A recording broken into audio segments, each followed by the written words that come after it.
Price Lord. கர்த்தர் நல்லவர், அவர் கிருபை என்றும் உள்ளது. கர்த்தருக்குள் பிரியமான தேவஜனமே, தேவனால் சொல்லப்படுகிற வார்த்தை, ஆகையால் நீங்கள் கர்த்தராகிய கிறிஸ்து இயேசுவை ஏற்றுக்கொண்டபடியே அவருக்குள் வேர் கொண்டவர்களாகவும் அவர் மேல் கட்டப்பட்டவர்களாகவும் அவருக்குள் நடந்து கொண்டு நீங்கள் போதிக்கப்பட்டபடியே விசுவாசத்தில் உறுதிப்பட்டு ஸ்தோத்திரத்தோடு அதிலே பெருகுவீர்களாக.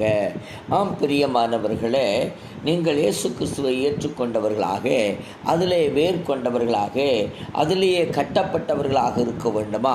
விசுவாசத்தில் உறுதியோடு நிலைநிற்க வேண்டும் என்று வேதம் சொல்லுகிறது. ஆம் பிரியமானவர்களே, கட்டப்பட்டவர்களாய் உறுதியாயிருங்கள். கர்த்தர் உங்களை ஆசீர்வதிப்பார். உங்களுக்காக செபிக்கட்டும். பரிசுத்தமுள்ள நல்ல பிதாவே, பாமை துதிக்கிற ஸ்தோத்தரிக்கிறோம். அருமையான இந்த நாளில் அமேன் சோத்திரம். இந்த சத்தியத்தை கேட்கிறவர்கள் உமக்காக அர்ப்பணித்து உமோடு கூட அமேன் செயல்படுகிற பிள்ளைகளாய் உருவாக்கும் எழுப்பும்.